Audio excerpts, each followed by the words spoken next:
እዙይ ሬዲዮ ኤረና ድምጽ ራዲዮ ኤረና ኣብ ክልል ትግራይ ናይ ባንክ ሕሳብ ዝኸፈቱ ነበርቲ አዲስ አበባን ካልኦት ከተማታትን ገንዘቦም ከንቀሳቅሱ ተፈቂዱሎም። መንግስቲ ኢትዮጵያ ናብ ዝቆጻጸሮ ከባቢታት ትግራይ ሰብኣዊ ሓገዝ ከኣቱ ምስ ሕቡራት ሃገራት ተሰማሚዑ። ሱዳን ምስ እስራኤል ዝጀመረቶ ዝምድና ኣብ ሓደ ወርሑ ከተቋርጾ ከም እትኽእል ይግለጽ ኣሎ። ኣርእስታት ዜና ክትከታተሉ ጸኒሕኩም ክቡራት ሰማዕትና ዝርዝራቱ ይቕጽል። ኣብ ክልል ትግራይ ኣብ ዝርከባ ጨናፍር ናይ ባንክ ሕሳብ ዝኸፈቱ ነበርቲ አዲስ አበባን ካልኦት ከተማታትን ገንዘቦም ከንቀሳቅሱ ከም ዝተፈቅደሎም ዘሪፖርተር ንሃገራዊ ባንኪ ኢትዮጵያ ብምጥቃስ ሓቢሩ። ኣብ ክልል ትግራይ ዝኸፈትዎ ሕሳቦም ደስ ኪሎ ዝጸንሐ ነበርቲ ዝተፈላለያ ከተማታት ኢትዮጵያ ካብ 31 ታሕሳሳት ሒዞም ከንቀሳቅስዎ ተፈቂዱሎም ኣሎ። ናይ ባንክ ሕሳብ ኣብ ትግራይ ዝኸፈቱ ኤርትራውያን ስደተኛታት ነበርቲ አዲስ አበባ ሕሳቦም ብምድስካሉ ኣብ ከቢድ ናይ መነባብሮ ብድሆ ወዲቖም እዮም ጸኒሖም። ኣብ ርእሲ እዚ ካብ ወፃኢ ሃገራት ብመገዲ ዌስተርን ዩኒዮን ይኹን ካልእ ሕጋዊ ናይ ሸርፊ ትካላት ካብ ዝሕወለሎም ገንዘብ ይኹን ካልእ ሕሳባት እውን ካብ 2,000 ብር ንላዕሊ ከውፅኡ ክፍቀደሎም ኣይጸንሐን። መንግስቲ ኢትዮጵያ ናብቲ ዝቆጻጸሮ ከባቢታት ትግራይ ሰብኣዊ ሓገዝ ከኣቱ ምስ ሕቡራት ሃገራት ኣብ ስምምዕ ከም ዝበጽሐ ነቲ ኣህጉራዊ ውድብ ብምጥቃስ ኣሶሽየትድ ፕረስ ካብ ናይሮቢ ሓቢሩ። ሕቡራት ሃገራት ትማሊ ረቡዕ 2 ታሕሳስ ኣብ ዝሃቦ መግለጺ ብመሰረቲ ተበጺሑ ዘሎ ስምምዕ ኣብ ትግራይ ህጹጽ መግብን መድሃኒታትን ንዘድልዮም ሓገዝ ክባጽሕ እዩ። እቲ ምብፅጻሕ መዓስ ከም ዝጅምር ግና ብዝርዝር ኣይተጠቕሰን። ፈደራላዊ መንግስቲ ኢትዮጵያ ኣብ ክልል ትግራይ ዝጀመረ ኩናት ኣሳት ሓደ ወርሑ ፂሩ ብዘለወሉ እዋን ልዕሊ 2 ሚልዮን ቆልዑ ዝርከብዎም ነበርቲ እቲ ዞባ ንሓደጋ ጥሜት ተቐሊዖም ከም ዘለዉ እዩ ዝግለጽ። ኣብ ርእሲ እዚ ብወርሓዊ መቕነን ሕቡራት ሃገራት ክእለዩ ዝጸንሑ ኣሳት 100,000 ዝኾኑ ኤርትራውያን ስደተኛታት እውን ካብቶም ህጹጽ ቆላሕታት ዘድልዮም ምዃኑ ሕቡራት ሃገራት ኣመልኪቱ እዩ። መንግስቲ ሱዳን ቅድሚ ሓደ ወርሒ ምስ እስራኤል ዝጀመሮ ዝምድና ከቋርጾ ከም ዝኽእል ንዝተፈላለዩ ምንጭታት ብምጥቃስ ማዕከን ዜና ታይም ኦፍ እስራኤል ገሊጹ። ሱዳን ብመንጎኝነት ምምሕዳር ትራምፕ ምስ እስራኤል ዝጀመረቶ ዝምድና ኣብ ውሽጢ ሓደ ወርሑ ከተቋርጾ ከም እትኽእል ትገልጽ ዘላ ኣሜሪካ ክሳብ መወዳእታ ዝዓመት ካብ መዝገብ ሽበራ ዝምውላ ሃገራትን ምስኡ ምትሕሓዝ ዘለዎ እገዳታትን ከተልዕሎ ብምጥላብ እያ። እስራኤል ብመንጎኝነት ምምሕዳር ትራምፕ ምስ ሕቡራት ሃገራት ዓረብ ባሕሬንን ሱዳንን ታሪኻዊ ዝምድና ከም ዝመስረተት ዝፍለጥ እዩ። ዝቕጽል ዝምድናታታ ድማ ምስ ስዑድ ዓረብን ጅቡትን እዩ ኣብ ዝበሃለሉ ዘሎ እዋን ግና ሱዳን ብመብጻዕታት ትስምዕ ሕጉስቲ ከም ዘይኮነት ይቃላሕ ኣሎ። እስራኤልን ሱዳንን ኣብ ዘካየዶ ስምዕ ብዘይካቲ ሱዳን ካብ መዝገብ ሽበራ ክትስረዝን እገዳ ክላዓልን ዝብል ነጥብታት ሱዳን ብወገና ንእስራኤል ወግዓዊ ኣፍልጦ ክትብን ኣብ ቁጠባ ንግዲ ሕርሻ ኢሚግሬሽንን ወተሃደራውን መዳያት ድማ ናይ ምትሕጋዝ ተኽእሎታት ክህሉን ዘጠቓለለ እዩ። ዜና ኣብዚ ይፍጸም። ሬዲዮ ኤረና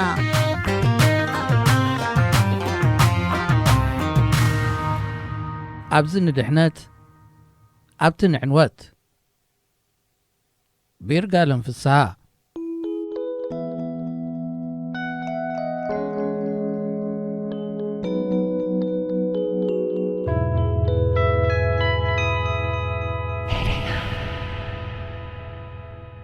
ወረቓቕትኺ ወዲእክ ዶ?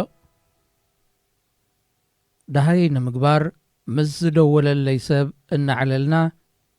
ኣብቲ ኣብ ሃገረ ስደት ልሙድ ዝኾነ መስርሕ ንምርካብ መንበር ወረቐት ዝምልከት ኣርእስቲ ምስ በጻሕና ዝተቐበልክዋ ሕቶ እያ።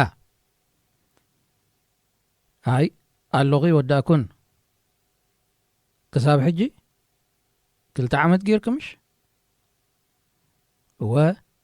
2 ዓመት ገይረ ኣለኹ፣ ግን ኣበይ ዓዲ ክነብር ከም ዘለኒ ኣብ ዝውስነሉ ጊዜ ይበጻሕኩን። ገና ክሳብ ሕጂ ከም ጋሻ እየ ዘለኹ መለስኩ። እሞ ወሲንክ ዶ? ኣበይ ዓዲ ክትነብሪ ኢኺ ትመርጺ? ብምርጫይ እንተኾይኑ ደኣ ኣብ ኤርትራ ኣብቲ ምርጫ ኣላ ድያ? ይዋዘ ምህላው ንኸረዳእኒ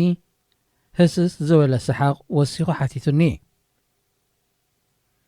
ስለዚ የላስ ኣይምርፅን እየ ካብኡ ናብኡስ ኣብ ዝሓሸ ዓዲ እምበር ምረፂ ምኽርሓውን ፈታውን እዩ ውፅኢት ተመክርኡ ድማ እዩ ቋንቋ ናይ ስራሕን ትምህርትን ዕድላት መነባብሮ በተን መንግስታት ዝግበረልካ ደገፍ ንምጥርናፍ ስድራ ቤት ቀዳምነት ዝወሃቡ ዓዲ ዝኣመሰለ መምዘኒታት ተጠቒሞም ዝሓሸት ናብ ዝበልዋ ሃገር ክሳግሙ ኣብ መገሻኦም ካልእ መገሻ ዝትልሙ ኣሕዋትና ናሓትናን ኣእላፍ እንድዮም ካብቲ ደሓን ዝኾነ ዝሓሸ ካብቲ ዝሓሸ ዝበለጸ ንምርካብ ዝግበር ድልያ ሩፍታ ክሳብ ኤርትራ ኣብቲ ምርጫ ተኣቱስ ኣብ ዘለኽዎ ክጸንሕ መሪፅ ኣለኹ መለስኩ ግን ክትፈትው የለኪ ከይፈተኹ ዝመጸኽዎ ዓዲ ብዘይካ ክፈትዎ ኣማራጺ የብለይን ከ እምበር ኣማራጺ ዘይብልካ ምዃንካ ክስማዓካ ኸሎስ ክመርር ኣሻብ ክዳ ምምራር በፂሕኪ ገና እኳ ይትረፍካ ድሓናይ ትቐጽሎ ኮለፍክዎ እወ ፈሊጥ ኣለኹ ንኹሉ ነገር ገና እየ ዘለኹ ኣብ ምጅማር እየ ዘለኹ ወረይ ጀመርኩን ብኽልተ እግረይ ከም ዝዓለብኩ ክስማዓኒ እኳ ይጀመረን ገና ገቦ ልበይ እየ ዘለኹ ጀሚረ እንተኾይነ ብእፎይታ ዘይኮንኩ ብምረት እየ ጀሚረ ዘለኹ ቃንዛይ ግን መቕተሊ ተስፋይ ኣይኮነን እቲ ቃንዛይ መመሊሱ ክህልወኒ ንዝደልዮ ኣማራጺ ዝስእለለይ ዝቐርጸለይ ዘዕብየለይ ኤርትራ ቅድሚ 2 ዓመት ልክዕ ኣብዛ ዕለት ኣብዚ ዘለኽዎ ዓዲ ክረግጽ ከለኹ ከምቲ ኣብዚ ብምብፅሐይ ክስማዓኒ ዝተጸበኽዎ ስምዒት ኣይነበረንን ናብ ዓዲ ኣሳሒታ እመጽእ ምህላወይ እውን እፈልጥ እንተነበርኩ ኣብ ኤርትራ ዝቆረረብ ዝበሃል ቦታ ምዕባየይ መበገሲ ገይረ ዓዲ ቁርንዲ ዓብየ ብምባል ኣብ ኮቦርታ ተጠቕሊለ ወይ ድርዕቶ ተሰኪመ ይመጻኹን ቆርበት ዘይኮነስ ዓጽሚ ዝፍሑቕ ቁሪ ድማ ተቐቢሉኒ በጅኡ ተዓድና ምባለይ ከዓ ኣብ ልክዓ ነበረት ኣብ ርእሲ እዚ እንታይ ኮይኑ ዘይወግሕ ኢለ ዘሻغል ኩሉ መዓልታት እውን ነይሩ እዩ ኣብ ዓድና ቅድሚ ካብ ዓራትና ምትንሳእና ቅድሚ ሰዓትና ምርኣይና ጮራ ፀሓይ ንቤትና ስለ ዘብርሆ ካብቲ ዝለመድክዎ ወፅኤ ለይቱን ቀትሩን ብሰዓት ጥራይ ኣብ ዝፍለ ወቕትን ዓድን ምህላወይ ክሳብ ዘለማመዶ ግዜ ወሲዱለይ ኣብ ዓድና ጸልማት ቀትሪ ክህሉ ሲትረፍ ከመባህላውን ሓድሽ ብህሎዩ ክኸውን ዝኽእል ኩሉ ተሓዋዊስኒ ዘሎ መዓሲና ፀሓይ ክንርኢ ማለት እዩ ሓቲተያ ክትሕግዘኒ ኢላ ንዘሰነየትኒ ጀርመናዊት ወለንተኛ ነዋረ ሓይ ክንሪኣን ኢና መሊሳትለይ ብምግራመይ ዝገረማና መሰለት ኣብ ዓድና ደኣ ብዛዕባ ፍልልይ ዓደይን ዓዳን ክዛርብ ደልየ ኣብ እግሪ ተኽሊ ስደተይ ናፍቆት ጀሚረ ማለት እዩ በዚ ኹርናዕ እዚ ንዓደይ ማዕረኽንደይ ክትበህጋ ከም እትኽእል ክግምት ትኽእል እየ ከምኡ ዝኣመሰለ ዓዲ ገዲፈ ክነፍፅ ዝገበረኒ ክብደት ሽግር ንምርዳእውን يحجز أخون ጮራ ፀሓይ ወጋሕታ ጨው ቀትሪ ፀሓይ ቅርቅርቲ ፀሓይ ዕራብ ገዲፍካ ናብ ጸልማት ቀትሪ ሃጽ ዘብል ጊዜ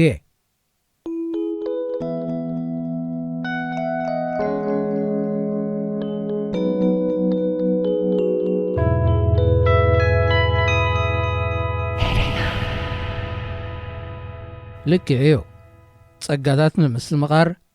ቀዲማ ውሕስ ክትከውን ዘለዋ ህይወት እያ ጸጋታት ብዘይ ሰላም ምንም ዋጋ ስለ ዘይህልዎ ሰላም ኣብ ዘለዎ ጸጋታት ምፍጣር ግን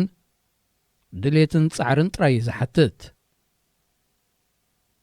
ነዚ ፍልለይ ብኣብነት ንምስናይ መታን ክጥዕም ኣብቲ ብተፈጥራዊ ሃብትን ጸጋታትን ግምጁው ዝኾነ ሃገራት ኣፍሪቃ ዝርከቡ መራሕትን ሰበስልጣንን ነቲ ብተፈጥሮ ዝሰረኽበ ጸጋ ሃገራቶም ብሰላም ኣብ ጥቕሚ ሓፋሽ ንኸይውዕል ዘይምህዝዎ ነቓዕ ዘይፈጥርዎ ገደል ዘየብርስዎ ጸጋ ዘይከፍልዎ ህይወት ዘይተኽልዎ ደም የብሎምን ዓለም ሙሉእ ፍሪኡ ክህብ ኣብ ዝኽእል መሬቶም ሓዊ ኣጒዶም ህዝቦም ኣብ ምብትሳንን ምንፋጽን ይተግሁ ህውከትን ምድማይን ይብርሆም ዕግርግርን እምባጓሮን ባህ የብሎም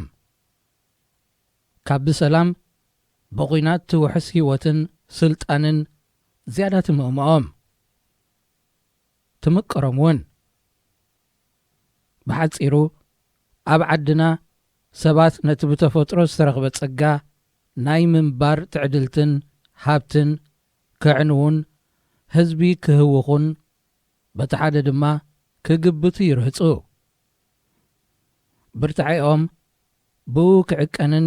ክምዘንን ይጽዕሩ ሩፍታን ቅሳነትን ህዝቢ ልዕልና ሕግን ነግስና ፍትሕን ነፍሰ ምትሓት ይፈጥረሎም በንጻሩ ኣብዚ ኩሉ ተፈጥራዊ ጸጋታት ሓዲግና ዝመጻነይ ዓዲ ተፈጥሮ ኣቕርንታን ኣጽፋራን ኣብ ሊሓያ ትቕበለካ ይኹን እምበር ነቲ ብተፈጥሮ ዘይተረኽበ ጸጋታት ክትክኡ ኣብ ጻዕርን ተበላሕትነትን ሳላ ዝነብሩ ብብልሖምን ምርምሮምን ነቲ ብዓድና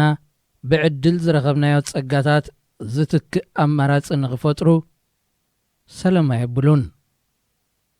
እንኸኳ ዜጋታተን ብዝፈጠርዎ ጸጋታት ዝበለጻ ክኾና ናብ ዝኸኣላ ሃገራት ማዕዶ ሃረር ኢልና ህይወትን ዋጋ ህይወትን ንሕተትን ንኸፍልን እዚ ክኸውን ዝኸኣለ ሰባት ብዝፈጠርዎ ሰላምን በዘንገስዎ ሕግን እዩ ኣብዚ እቲ ምንጽጻር ደሚቑን ጐሊሑን ይርአ ኣብቲ ማለት ኣብ ዓድና ሰላም ዘሪካ ጸጋታት ተፈጥሮ ምዕናው ኣብዚ ማለት ተሰዲድናሉ ዘለና ሃገር ከዓ ሰላም ፈጢርካ ሕግን ጊስካ ጸጋታት ምፍጣር እቲ ዝሕንኽን ዝሕስብን ገጽ ናይ ዝምንጽጻር ድማ ተንብህውከት ዝተሓመሰ ሃገራት መፍረሻሓት ምናልባት ከዓ ሚልዮናት ተጠወርቲ ኾይነን ወግሐ ጸብሐ ንገዛ ህዝብታትን ብምጭኳንን ምክልባትን ልብታት ካልኦት ሃገራት ብምስቃል ዝዛነያ ብምዃነን እዩ ኣውያት ህዝቢ ጥዑም ዜማ ንእዛም ፈጠርቲ ሽግር መራሕቲ ዓድናን ከባቢናን እንሆ ኣብ ዝሓለፈ ወርሒ ኣብ ዝተወልዐ ዘይመኹኑ ኩናት ኣብ ኢትዮጵያ እቶም ዘይሓለፍነታውያን መራሕቲ ዓወታቶም ክጽብጽቡ እንከለዉ ብዛዕባቲ ብኣማይታ ሸሓት ዝቝጸር ኣብ ገዛእ መሬቱ ዝከላበት ኣብ ሰላማዊ ናብርኡ እንከሎ ዝመውት ጎጂኡ ሓዲጉ ዝስደድ ዘሎ ህዝቢ ግን ዘይንታዮም ኮይኑሎ ክናባት ዓወት ኣብ ዝብልዎ ሜዳ ክንደይ ንጹህ ሰላማዊ ህዝቢ ግዳይ ይኸውን ኣሎ ሳላ ተሪር ልቢ ጨካን ከብዲ ሃርጓፍ ርእሲ እዞም መራሕቲ ድማ ዓለም ኣማይታ ሸሓት ድራር እለት ዝደልዩ ተጠወርቲ ረኺባላ ምእንቲ ርግኣት ህዝብኹም ሰላም ገበሩ ነዝብል ምሕፅንተኣ ዘይሰምዓ ኣዛኖም ድማ ንህዝብኹም ምእንቲ ክረድኦስ መገዲ ሃቡና ነዝብል ልመናኣ እውን ግዜ የብሎምን እዚ ኩናት ንስሙዳ ውሽጣዊ ግጭት ኢትዮጵያ ይሰመ እምበር ህዝቢ ኤርትራ ብኽልተ ጎኑ ዝውግኣሉ ዘሎ ኩናት እዩ ህዝቢ ካብ ቤቱ ተኸላቢቱ መከሩ ይርኢ ኣሎ መንእሰያቱ ኣብቲ በዓንደ ርእሱ መኹኑይ ዘይኮነ እሞ ድማ ንኤርትራ ዘይምልከታ ኩናት ይቕዘፉ ኣለዉ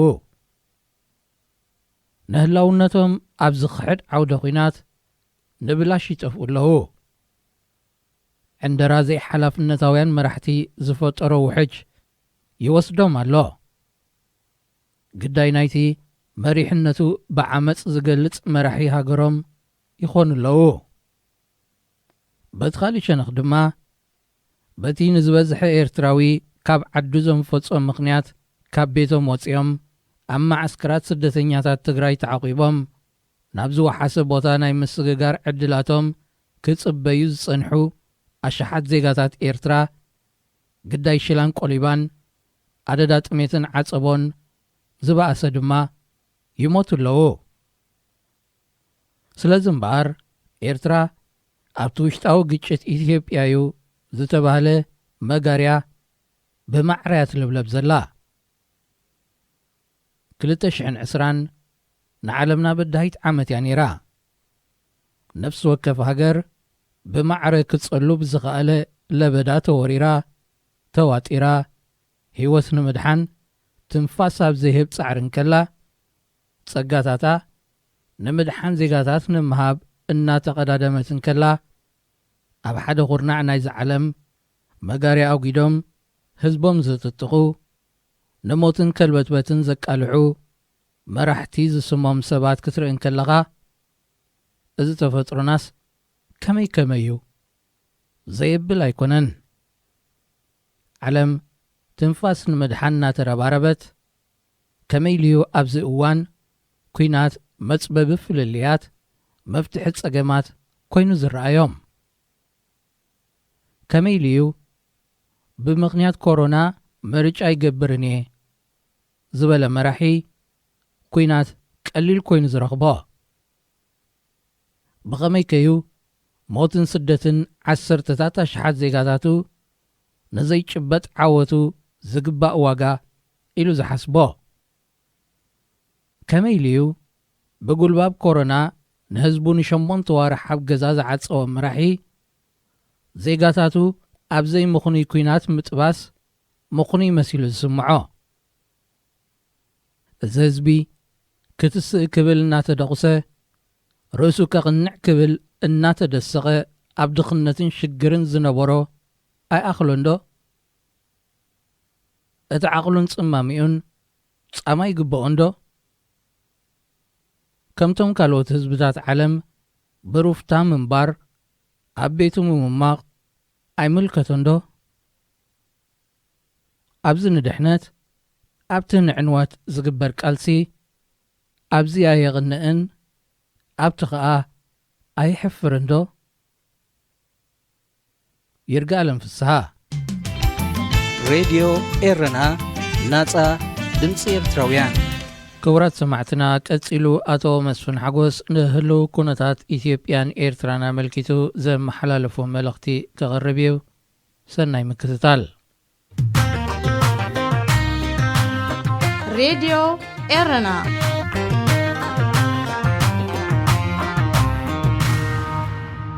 ክቡር ህዝቢ ኤርትራ ሓይልታት ምክልኻል ኤርትራ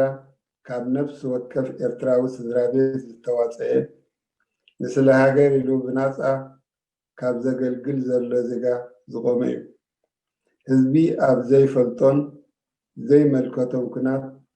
ንሰራዊት ኤርትራ ምእታው እምበኣር ኣንጻር ነፍሲ ወከፍ ኤርትራዊ ስድራቤት ዝግበር ዘሎ ኩናት እዩ ኣብዚ ራብዓይ ሰሙን ሒዙ ዘሎ ኩናት ሓድሕድ ኢትዮጵያ ሰራዊትን ኣፅዋርን ኤርትራ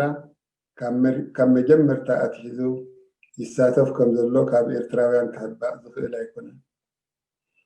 ብዙሓት መንእስያትን ከዕርፉ ዝግብኦም ገዳይም ተጋደልትን ይቆስሉን ህይወቶም ይሓልፍን ከም ዘሎ ተፈሊጡ ኣሎ። ናይዚ ዝፈሰስን ዝፈስስ ዘሎን ኤርትራዊ ደምን ካልእ ዝወረደን ገና እውን ብሕጂ ክስዕብ ዝኽእልን ክሳራታት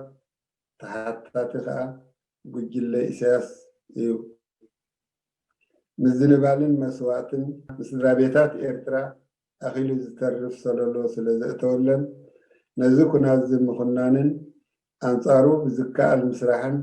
ምርጫ ዘይኮነስ ግቡእን ግዴታን እዚ ተወሊዑ ዘሎ ኩናት ከዓ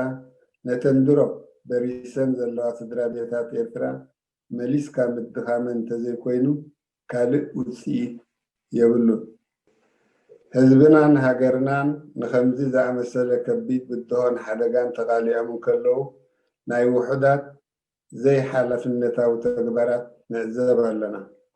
እዚኣቶም ኣብ ጎና ሓይልታት ምክልኻል ኤርትራ ደው ንበል ኣብ ትሕቲ ዝብል ሰራም ጭርሖ ገዛ ርእሶም ተደናጊሮም ንካልኦት የደናግሩ ኣለዉ። ደጊምና ነዚ ብመቃልስትና ደቅናን ደቂ ደቅናን ዝቆመ ህዝባዊ ሰራዊት ክንገብረሉ እንኽእል ዝበለፀ ደገፍ ብውልቀ ምልኪ ተገዲዱ ኣትይዎ ካብ ዘሎ ዘይምልከተና ኩናት መዋፅኦ ምፍጣር እዩ። እታ እንኮፍታሕ ድማ ካብ ውሽጥና በቂሉ ኣብ ልዕልና ንዝገበለ ኣረመናዊ ስርዓት መደምደምታ ምግባር ጥራሕ እዩ። ኢሳያስ ንዓሰርተታት ዓመታት ዝተፈላለየ ምክንያታት ብምፍጣር መሳርሕቱ ንዝነበሩ ከይተረፈ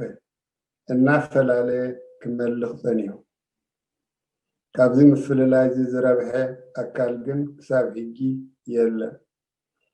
እቶም ብግዝያዊ ጥቕሚ ግዳያት ዝኾኑን ውዒሎም ሓዲሮም ኣደራዕ ኣብ ዝባኖም ወሪዱ እዩ። ስለዚ እንኮ ፀላኢ ህዝቢ ኤርትራ ኢሳያስን ንሱ ዝዝውሮም መሳርሕቱን እዮም።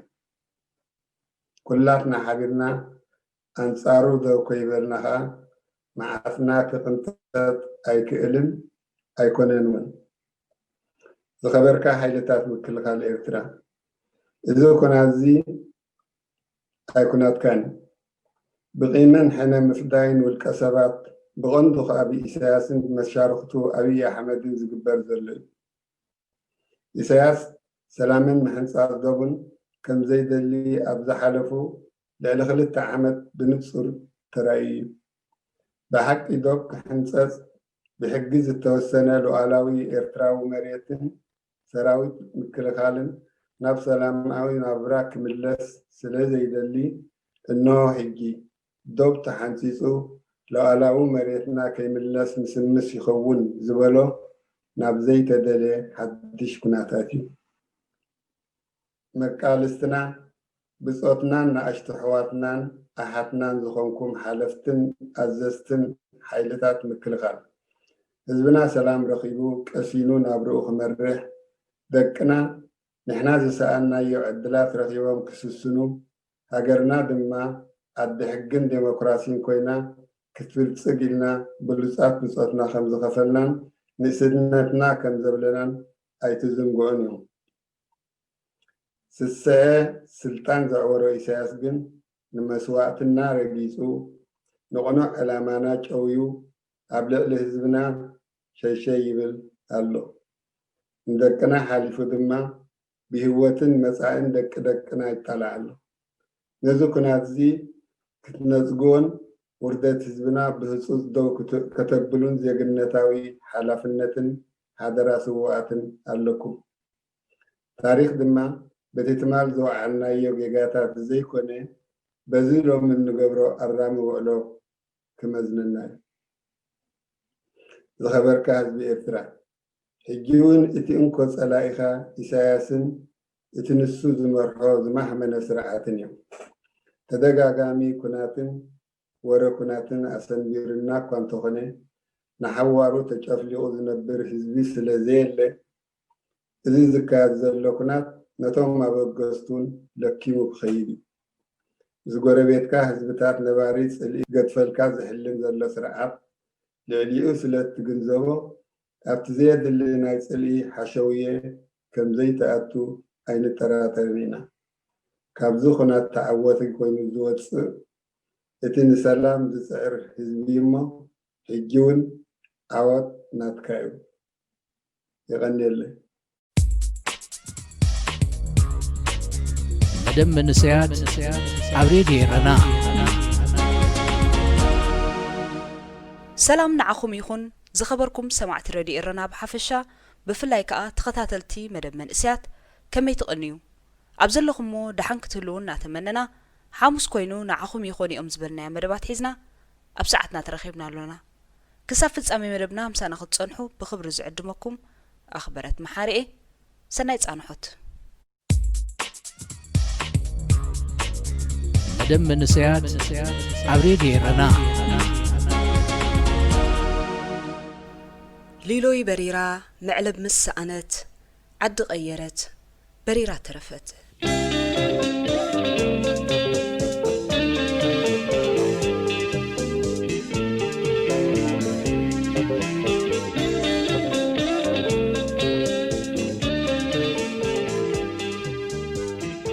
ሊሎይ ከም ሕደማ ደርፊ ካብ እትስማዕ ነዊሕ ዓመታት እኳ እንተለዋ ኣብዚ ግዜ እውን ትሕዝቶ መልእኽታ ገና ይሃሰሰን። ሊሎይ ነጸብራቕ ትሕዝቶኣ ነቲ ናይ ገባራይ መንብሮ ብምርኣይ ነቲ ህሉ ኩነት ብምልላዩ ከውክእ ዝፍትን ሓዳማይ ነታ ዓደይ ወይ ሃገረይ ዝብላ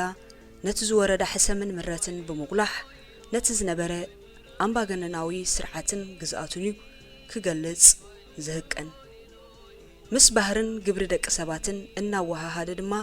ነቲ ዝሪኦ ዝነበረ ኩነት ክገልጾ ይርአ። እዛ ደርፊ ወላ እኳ ነዊሕ ግዜ ዝሕለፈት ትኹን እምበር ውክልናኣን ትሕዝቶኣን ግን ኣብዚ ሎሚ ግዜ እውን ጎሊሑ ይርአዩ። እዋይ ሊሎይ ሊሎይ ሊሎይ ብረሪ ሊሎይ ሊሎይ ሊሎይ ብረሪ ሊሎይ ሊሎይ ሊሎይ ብረሪ ንዝጊ ንገሪ ሊሎይ ሊሎይ ሊሎይ ብረሪ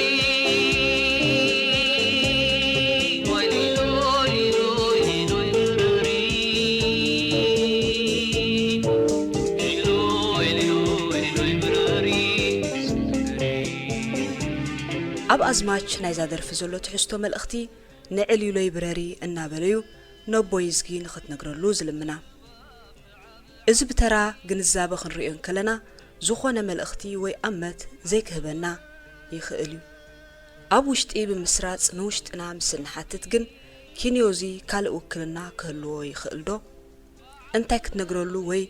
እንታይ ክተበስረሉ ስለ ዝደልየት እዩ ክትነግረሉ ዝድለ ዘሎ? ኢልና ምስ ውሽጥና ምስል ንዕልል ብዙሕ ሕቶታት ብምልዓል ከነስተንትን ንኽእል ንኸውን ኢና። እስኪ ድሕሪ ኣዝማች ዘለዎ ማይ ቤታት ንመልከት። ስግርቲ ርባ እቲ ዓብ ዓዲ ሓሰር ወዲ ሓሰር መሊኡ እቲ ዓውዲ በዓል ዓተር እኽሊ ዘራእቲ ስንድዒ እትዋት እንድዒ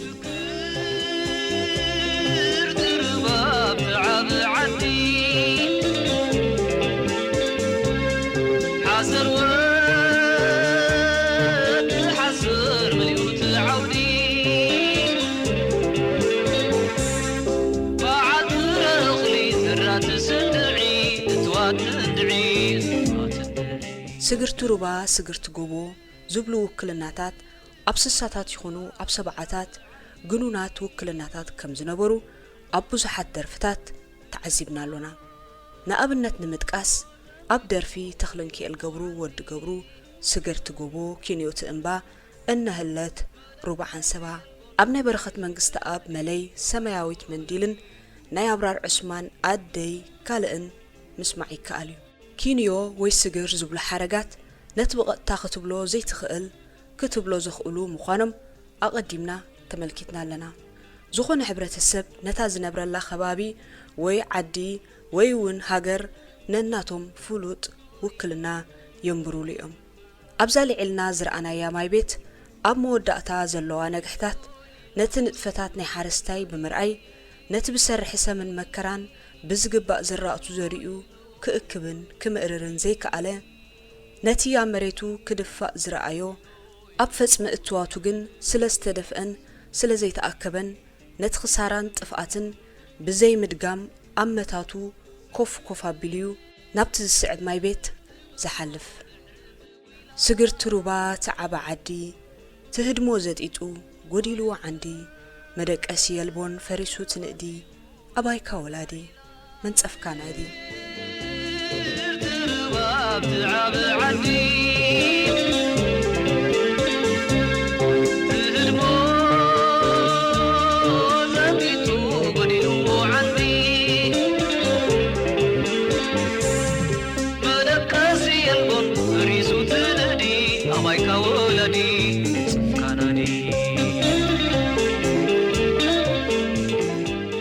ህድሞ ብዘይ ዓንዲ ንህቢ ብዘይ ንግስቲ ሕብረት ሰብ ብዘይ ባይቶ መዳነይ እቲ ህድሞ ነበርያ ነበረ ብምዃኑ ዝበዱ እቲ ንህብውን ንህብ ኣድጊ ኮይኑ ዝተርፍ እቲ ሕብረተሰብ ከዓ ብተዛማዲ ኣያ ወይ ከዋኒ ዘይብሉ ወትሩ ቆሪሩ ይነብር ከም ሕጊ ዓሳ ከዓ እናተበላለዐ ይነብር ምኽንያቱ ዘመሓድሮን ዘነባብሮን ሹም ስለ ዘይብሉ ብዓብኡ ድማ ዓንደ ቅዋም ብዘይ ምህላው ባይቶ ዓደብኡ ብምፍራሱ ኩሎም እናተነቕሉን እናተቐብሩን እዮም ዝዓኑ እዚ ሓዳም ድማ ነዚ ዝተገንዘበን ዝተረድአን ይመስል ድሓር ከዓ ነዚ ኩሉ ምሳኣኖ ዶ ይኸውን ኣባይካ ወላዲ መንጸፍካ ናዲ ዝብል ዘሎ ኣባይካ ወላዲ እወ ወላዲ ወሊዱ ኸዕረፈ ጓሂኡ ዝሕንፈፍ ዘሎ መንጸፍካ ናዲ ኣይናይ መንጸፍ ቅዋም ባይቶ እቲ ሓቂ ንስኡ መንጸፍ ህዝቢ ቅዋም እዩ ድርዕትኡ ከዓ ባይቱ እዩ ኣይኮነሉን እምበር እቲ ዝሕዝን እዚ ከምዚ ዝኣመሰለ ኩነት ክሳብ ሎም እውን ይቕጽል ምህላው እዩ በዚ ድማ ነዛ ደርፊ ዝያዳ ቀደም ሕጂ እውን ተሰማዒት ገይርዋ ኣሎ ግዜ ይድገም በምህላው ሊሎይ ሊሎይ ሊሎይ ብረሪ ስግርቲ ጎቦ ድሕሪ ትጉላ ማያት ተወዲኡ ንጽፋት ዓይላ በዓል ጠሊ ራሕሲ ናበይ ከም ዘበላ ሓሬት ጸፊላ ድቂ ቀምሲላ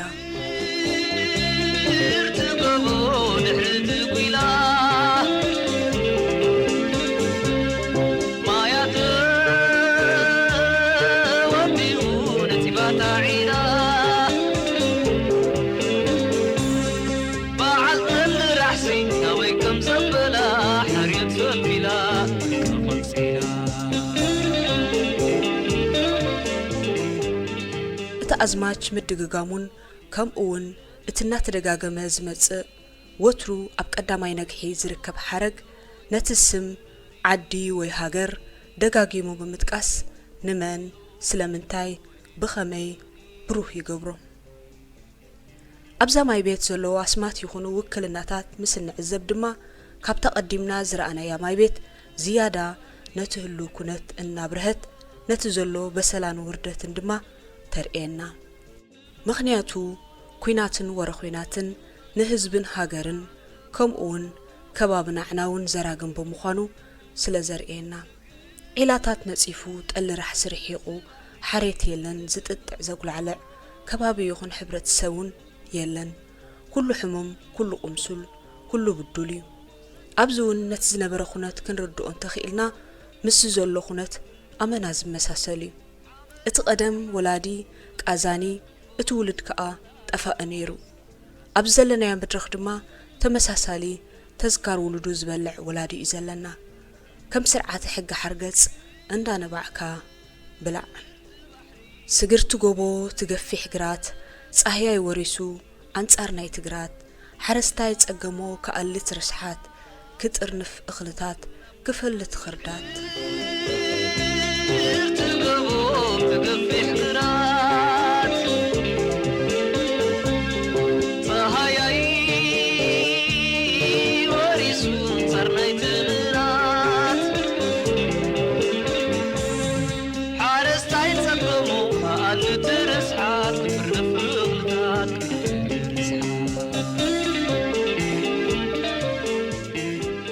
እትውክልና بحدا حرستاي كوانت توكله نخل حفاش ود عدي وي ود هاجر سلازوكل أم تحسه ملأختي نمردو أيتصقمن اتزور زلو أدرع نتزحلفو زلو مغرفت مودما أبجزاء رستون نبرتون بمخانو نتوراري بصحياي بموكال رسحات قرات بمخانو دما اتحرستاي اخلق قالي كم تتصقمي يزبرهلنا إذا دما اتحرستاي كم حزبي اتتصحياي دما كم جزاءن مزمازن كوسد يكال اتحفاش بتي امباغنن سرعات معرخندي كم ستراسين كم سترمسن دما زيادة يرئي صحياي نزرعت حمام بمخانو أراساين عبراسني حو عينا خاء زبأسه كم عينتات صحيايو امباغننات نحفاش أصنتن أبادمتنيوم مس جمور دما شوهاتهم كفوتيو غنشل كأنطبو أرحدو كودقو دحرا يبلونهم ليلوي براري سجرت بحري دحرت قبو ألوخ زصنحة سبب عنتبو حمد على حسو دك قبو سأنا لازبو بحري دحرت قبو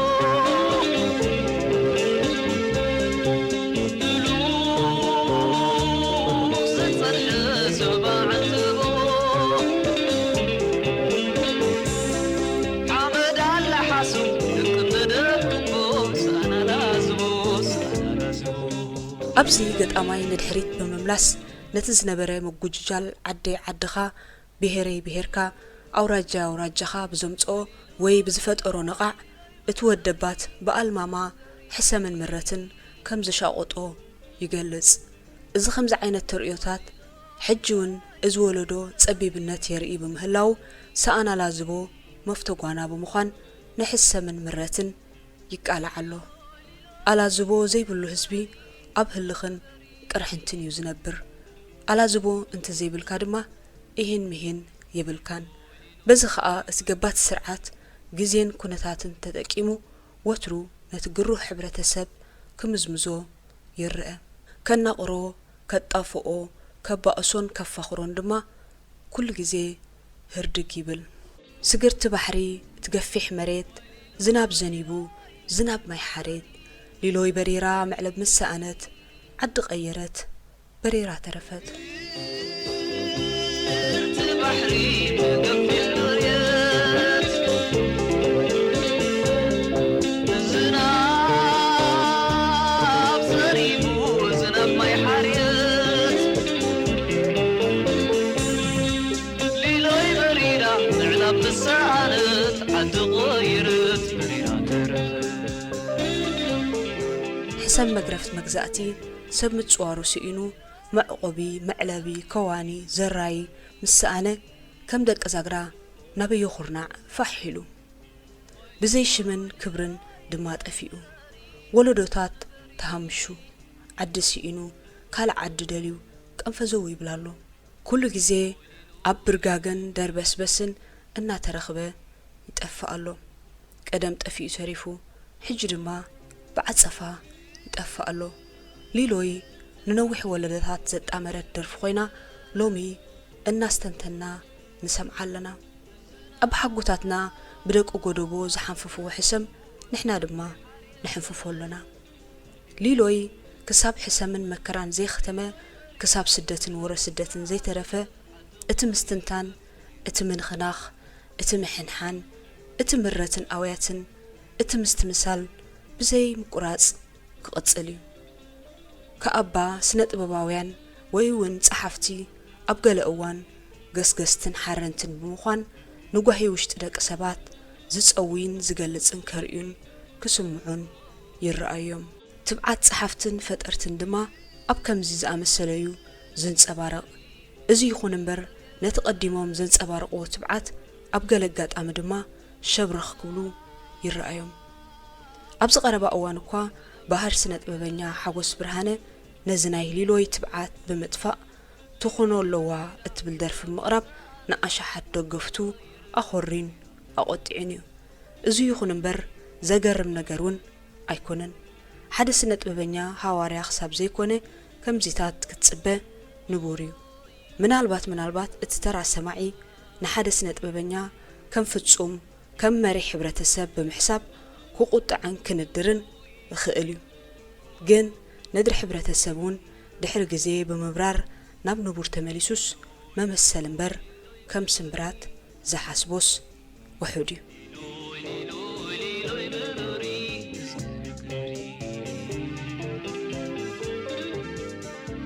ጸሓፊ ተስፊት አብርሃም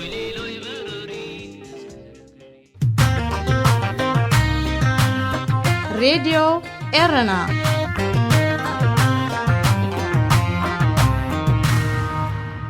ዝኸበርኩም ተኸታተልቲ መደብ መንእስያት ንሎም ዘዳለናልኩም መደብ ከም ዝተኸታተልኩም ወይ ነይሩ